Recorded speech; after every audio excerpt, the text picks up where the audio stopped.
அப்படி என்று அது இடத்துல கேட்டான்.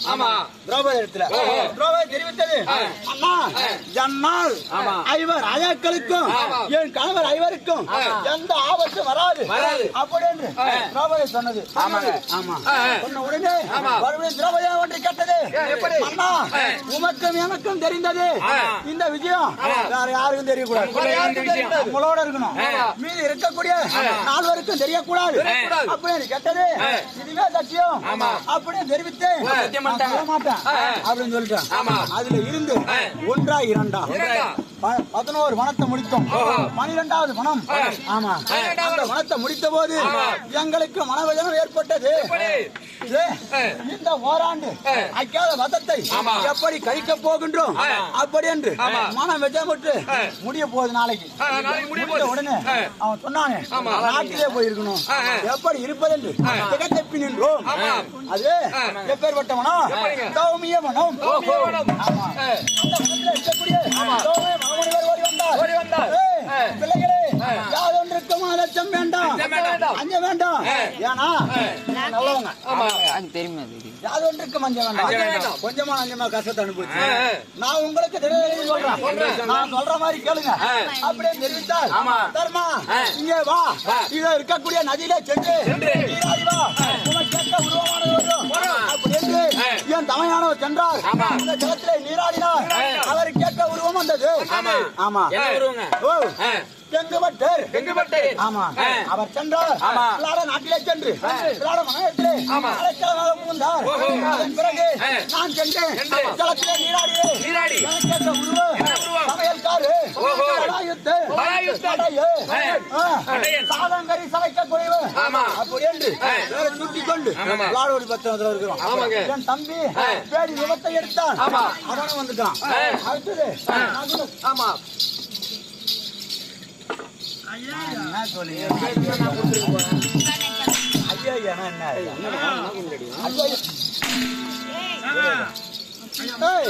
எப்படியா உருவத்தை மாற்றிடும், அது மட்டும் முடியாது. அது மட்டும் முடியாது. சகாதேவர் இருவரும் காமக்கழுதி சந்திரபாலன் அப்படி என்று உருவத்தை மாற்றி விளாட நாட்டிலே இருந்து வருகின்றோம். இந்த விளாட நாட்டில வந்தோம். இங்கேயும் துரியோதனம் தான் அங்க அவ்வளவு சதி செய்தா, தர்ப்பணை செய்தா, இதையெல்லாம் அனுபவித்து வந்தோன்னு பார்த்தா இங்க வந்தும் தொந்தரவு. இந்த ஒரு வருஷத்துலயும் இங்க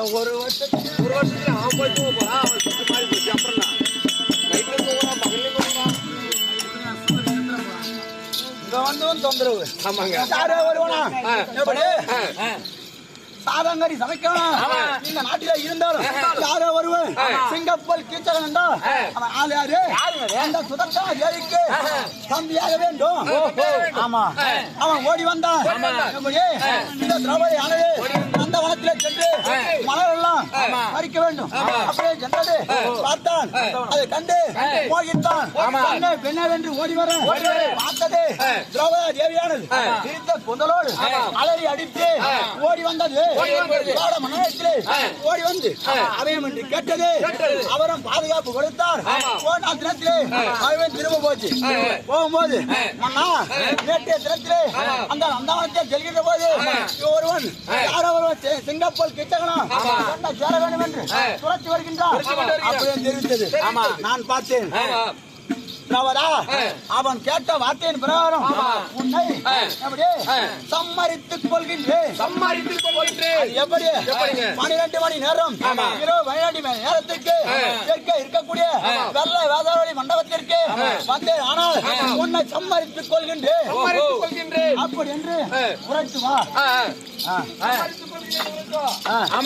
அப்படி என்று தெரிவித்த உடனே நான் பார்த்தேன். ஓடி சென்று அன்றைய தினத்திலே அந்த வெள்ள வேதாளி மண்டபத்திலே வென்றவன் தரித்து அந்த மண்டபத்தில் அமர்ந்திருந்தான். அந்த மண்டபத்துல நீங்க அந்த கேட்க நாட்டுக்கு வல்லவர்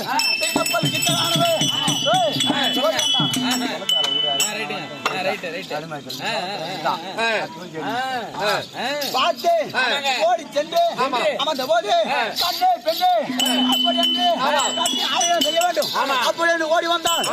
ஓடி வந்த போது நான் பார்த்து அண்ணா உன்னை நான் சேருகின்றேன். ஆனா என் கரத்தினாலே ஆசை குத்து 500 மோக குத்து 300 ஆமா இத வாங்கிட்டுனா நான் சேர்றேன் அப்படின்னு சொன்னான். அவனும் பார்த்தான் பெண் மீதிலே ஆசை கொண்டவன் ஓடி வந்தான். நீ ஆசை குத்து 500 1000 கூட குத்து அப்படின்னு சொன்னான்.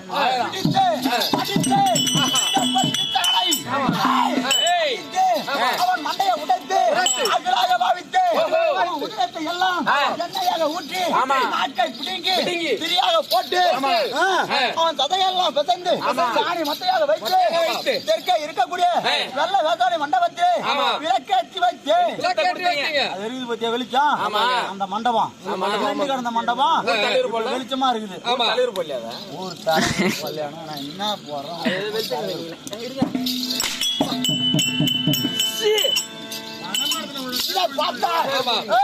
அவன் சமயமாக 104 பேர்கள் நீ என்ன அவன் ஒரு ஆளு நீ என்ன ஒரு ஆளு கணக்கினாலையும் 4 5 10 அடிப்பது ஓடு அடித்து அனைவரும் கொன்று குவித்து ஒரு வருஷம் முடிஞ்சிடும். ஆமா இந்த ஒரு வருஷம் முடிஞ்ச உடனே நாங்க போய் சிறப்பாக கிளம்பிங்க. ஆமா நாட்டை ஆளுவோம் சுகவாழ்வு பெறுவோம். உங்களுக்கு போகுது இந்த ஒரு ஆண்டு முடிஞ்சிச்சுன்னா எந்த கவலையும் கிடையாது. ஆமாங்க முடிஞ்சிருங்க. நன்றி. மகாராஜா கேக்குறான் எல்லாரும் மகாராஜா ஆமாங்க சீக்கிரம் சொல்லிட்டு வா.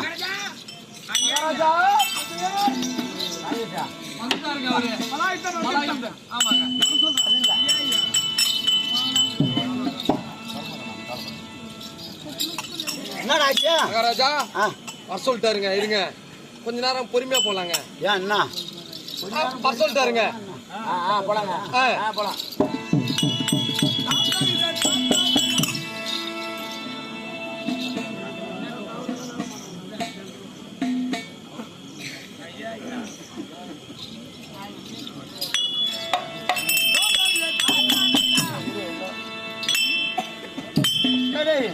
என்னங்க மகாராஜா இது என்ன இது இந்த விளாட மன்னனானவர் என் தமையனா இருக்கக்கூடிய தர்மராஜர் அத்தியமா நகரிலே தங்களுக்கெல்லாம் கப்பம் கட்டக்கூடிய ஒரு சிற்றரசன். இந்த சிற்றரசன் அருகாமையிலே என் தமையனா கூட தர்மராஜர் அமர்ந்து கொண்டு இருக்கிறார். தமிழனை பார்ப்பதா இல்ல ஓராண்டு அடைக்கலம் கொடுத்தாரே அந்த விளாட மன்னனை பணிவதா ஏதும் ஒன்றும் புரியவில்லையே. நான் ஒரு யோசனை சொல்லட்டுமா? என்ன யோசனை? புத்தி உள்ள புள்ள போயிச்சுக்கலாங்க. சபாஷ் ஆமாங்க.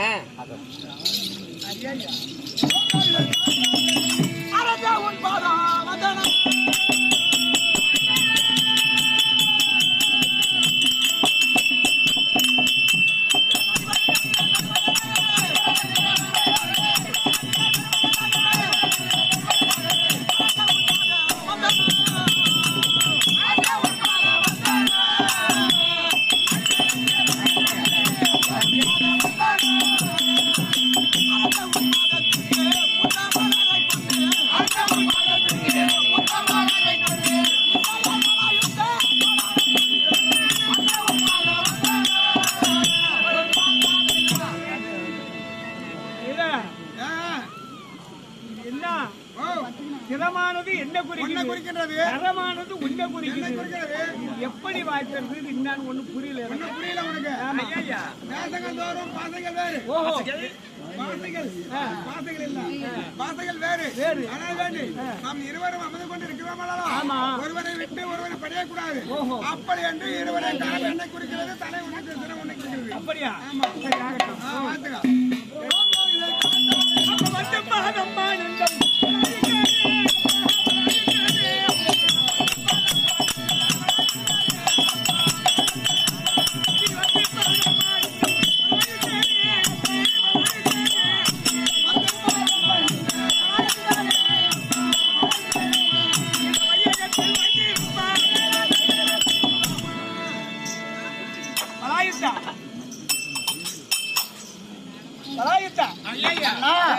கோயிலுக்கு வந்து பாதப்படித்தேன் நானு நல்ல முறையோடு உனக்கு யாது ஒரு குறைவில்லாமல் நல்ல வல்லவனாகவும் திறமை உள்ளவனாகவே உனக்கு தீர்க்க ஆயுசு